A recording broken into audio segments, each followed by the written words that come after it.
जय माँ संतोषी। शुक्रवार का दिन माता संतोषी को समर्पित होता है एवं यह दिन माता लक्ष्मी को भी समर्पित होता है। शुक्रवार के दिन ही माता संतोषी का व्रत एवं उपासना की जाती है। जो भी भक्त संतोषी माता का व्रत करते हैं उन्हें शुक्रवार के दिन खटाई का सेवन नहीं करना चाहिए। यदि आप व्रत का संकल्प लेते हैं तो आपको संतोषी माता के व्रत की कथा का श्रवण अवश्य ही करना चाहिए। तो सभी भक्त संतोषी माता की कथा का श्रवण करेंगे। एक बुढ़िया थी, उसके 7 बेटे थे। 6 कमाने वाले थे और एक कुछ नहीं कमाता था। बुढ़िया 6 की रसोई बनाती, भोजन कराती और उनसे जो कुछ जूठन बचती वो 7वें को दे देती। एक दिन वह अपनी पत्नी से बोला, देखो मेरी माँ को मुझसे कितना प्रेम है। वह बोली, क्यों नहीं होगा प्रेम, वो आपको सबका जूठन जो खिलाती है। वो बोला, ऐसा नहीं हो सकता, जब तक मैं अपनी आँखों से न देख लूँ मैं नहीं मान सकता। कुछ दिन बाद त्यौहार आया। घर में 7 प्रकार का भोजन और लड्डू बने। वह जांचने के लिए सिर दर्द का बहाना कर पतला सिर पर कपड़ा ओढ़कर रसोई घर में सो गया। वह कपड़े में से सब देखता रहा। सब भाई भोजन करने आए। उसने देखा माँ ने उनके लिए सुंदर आसन बिछाया, हर प्रकार का भोजन रखा और उन्हें बुलाया। वह देखता रहा। जब सारे भाई भोजन करके उठे तो माँ ने उनकी जूठी थालियों से लड्डू के टुकड़े उठाकर एक लड्डू बनाया। जूठन साफ करके बुढ़िया माँ ने उसे पुकारा, बेटा 6 भाई भोजन कर गए हैं, तू कब खाएगा। वो कहने लगा, माँ मुझे भोजन नहीं करना, मैं परदेश जा रहा हूँ। माँ ने बोला, कल जाता हुआ आज ही चला जा। वो बोला, आज ही जा रहा हूँ।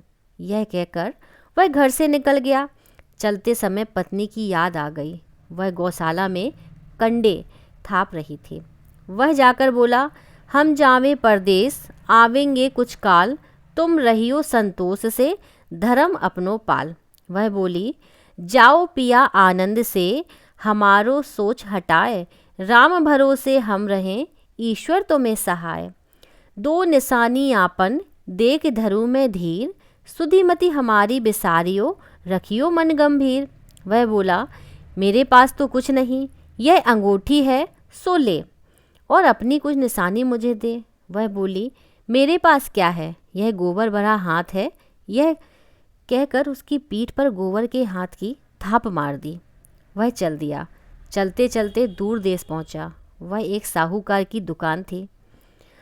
वहां जाकर कहने लगा, भाई मुझे नौकरी पर रख लो। साहूकार को ज़रूरत थी, बोला रह जा। लड़के ने पूछा, तनख्वाह क्या दोगे। साहूकार ने कहा, काम देखकर दाम मिलेंगे। अब वह सुबह 7 बजे से 10 बजे तक नौकरी करने लगा। कुछ दिनों में वो सारा काम अच्छे से करने लगा। सेठ ने काम देखकर उसे आधे मुनाफे का हिस्सेदार बना लिया। वह कुछ वर्षों में बहुत बड़ा सेठ बन गया और मालिक सारा कारोबार उस पर छोड़कर चला गया।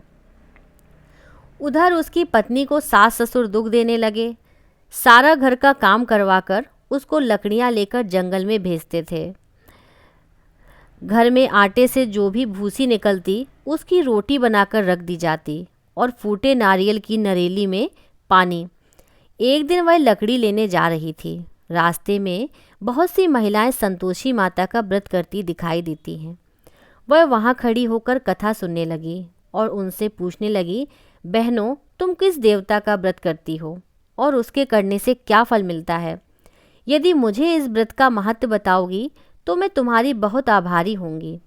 तब एक महिला बोली, सुनो, यह संतोषी माता का व्रत है।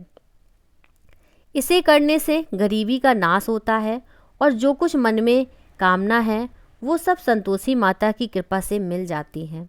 महिला बोली, 1.25 आने का गुड़ चना लेना, प्रत्येक शुक्रवार को निराहार रहकर कथा सुनना, मनोकामना पूर्ण होने पर उद्यापन करना। रास्ते में लकड़ी के बोझ को बेच दिया और उन पैसों से गुड़ चना लेकर माता के व्रत की तैयारी कर आगे चली। सामने मंदिर देखकर पूछने लगी, यह मंदिर किसका है। सब कहने लगे, संतोषी माता का मंदिर है। यह सुनकर माता के मंदिर में जाकर माता के चरणों से लिपट गई और विनती करने लगी, माँ मैं अनजान हूँ, व्रत का कोई नियम नहीं जानती हूँ, मैं दुखी हूँ। हे माता, जगत जननी, मेरा दुख दूर करो, मैं आपकी शरण में हूँ। माता को बड़ी दया आई। एक शुक्रवार बीता कि दूसरे शुक्रवार उसके पति का पत्र आया और दूसरे शुक्रवार उसके पति ने उसको पैसे भेज दिए। यह देख जेठ जेठानी का मुंह बन गया और उसको ताने देने लगे कि अब तो इसके पास पैसा आ गया, अब यह बहुत इतराएगी। बेचारी आंखों में आंसू भरकर संतोषी माता के मंदिर चली गई और माता के चरणों में बैठकर रोने लगी और रट रट बोली, माँ, मैंने पैसा कब मांगा? मुझे पैसे से क्या काम? मुझे तो अपना सुहाग चाहिए। मैं तो अपने स्वामी के दर्शन करना चाहती हूँ। तब माता ने प्रसन्न होकर कहा, जा बेटी, तेरा स्वामी आएगा। यह सुनकर खुशी खुशी घर जाकर काम करने लगी। अब संतोषी माँ विचार करने लगी, इस भोली पुत्री को मैंने कह तो दिया तेरा पति आएगा, लेकिन कैसे? वह तो इसे स्वप्न में भी याद नहीं करता। उसे याद दिलाने को मुझे ही जाना पड़ेगा। इस तरह माता उस बुढ़िया के बेटे के स्वप्न में जाकर कहने लगी, साहूकार के बेटे सो रहा है या जागता है? वो कहने लगा, माँ, सोता भी नहीं जागता भी नहीं, कहो क्या आज्ञा है? माँ कहने लगी, तेरा घरबार कुछ है कि नहीं? वह बोला, मेरे पास सब कुछ है माँ, बाप, बहू, क्या कमी है? माँ बोली, भोले, तेरी पत्नी घोर कष्ट उठा रही है। तेरे माँ बाप उसे परेशानी दे रहे हैं। वह तेरे लिए तरस रही है, तो उसकी सुध ले। वह बोला, हाँ माँ, मुझे पता है, पर मैं वहाँ जाऊँ कैसे? माँ कहने लगी, मेरी बात मान, सवेरे नहा धोकर संतोषी माता का नाम ले, घी का दीपक जलाकर दुकान पर चला जा। देखते देखते सारा लेन देन उतर जाएगा, सारा माल बिक जाएगा। सांझ तक धन का भारी ढेर लग जाएगा। थोड़ी देर में देने वाले रुपया लेन सगे सरे सामान का ग्राहक सौदा करने लगे। शाम तक धन का भारी ढेर इकट्ठा हो गया और संतोषी माता का यह चमत्कार देख वह खुश होने लगा और धन इकट्ठा कर घर ले जाने के लिए वस्त्र गहने खरीदने लगा और घर को निकल गया। इधर उसकी पत्नी जंगल में लकड़ी लेने जाती है। लौटते वक्त माता जी के मंदिर में आराम करती है। प्रतिदिन वह वहीं विश्राम करती थी। अचकन से धूल उड़ने लगी। धूल उड़ती देख वह माता से पूछने लगी, हे माता, यह धूल कैसी उड़ रही है? हे पुत्री, तेरा पति आ रहा है। अब तू ऐसा कर, लकड़ी के 3 ढेर तैयार कर, एक नदी के किनारे रख और दूसरा मेरे मंदिर में रख और तीसरा अपने सर पर। तेरे पति को लकड़ियों का गट्ठर देख तेरे लिए मोह पैदा होगा। वह यहाँ रुकेगा, नाश्ता पानी खाकर माँ से मिलने जाएगा। तब तू लकड़ियों का बोझ उठाकर चौक पर जाना और गट्ठर नीचे रखकर जोर से आवाज़ लगाना, लो सासू जी, लकड़ियों का गट्ठर लो, भूसी की रोटी दो, नारियल के खेपड़े में पानी दो, आज मेहमान कौन आया है। माता जी से अच्छा कहकर जैसा माँ ने कहा वैसा करने लगी। इतने में मुसाफिर आ गए। सूखी लकड़ी देख उनकी इच्छा हुई कि हम यहीं आराम करें और भोजन बनाकर खा पीकर गांव जाएं। आराम करके गांव को चल गए। उसी समय सिर पर लकड़ी का गट्ठर लिए वह आती है। लकड़ियों का बोझ आंगन में उतारकर जोर से आवाज़ लगाती है, लो सासू जी, लकड़ियों का गट्ठर लो, भूसी की रोटी दो, आज मेहमान कौन आया है। यह सुनकर उसकी सास बाहर आकर अपने दिए हुए कष्टों को भुलाने के लिए कहती है, बहू, ऐसे क्यों कह रही है? तेरा मालिक आया है, आ बैठ, भोजन कर, कपड़े गहने पहन। उसकी आवाज़ सुन उसका पति बाहर आता है। अंगूठी देख व्याकुल हो जाता है। माँ से पूछता है, माँ, यह कौन है? माँ बोली, बेटा, यह तेरी बहू है। जब से तू गया है तब से सारे गांव में भटकती फिरती है, घर का कामकाज कुछ करती नहीं, 4 पहर आकर खा जाती है। वह बोला, ठीक है माँ, मैंने इसे भी देखा और तुम्हें भी, अब दूसरे घर की चाबी दो, उसमें रहूँगा। माँ बोली, ठीक है। तब वह दूसरे मकान की तीसरी मंजिल का कमरा खोल सारा सामान जमाया। एक दिन में राजा के महल जैसा ठाट बाट बन गया। अब क्या था, बहू सुख भोगने लगी। इतने में शुक्रवार आया। पति से कहा, मुझे संतोषी माता के व्रत का उद्यापन करना है। पति बोला, खुशी से कर लो। वह उद्यापन की तैयारी करने लगी। जेठानी के लड़कों को भोजन के लिए गई। उन्होंने कहा ठीक है, पर पीछे से जेठानी ने अपने बच्चों से कहा भोजन के वक्त खटाई मांगना, जिससे उसका उद्यापन ना हो।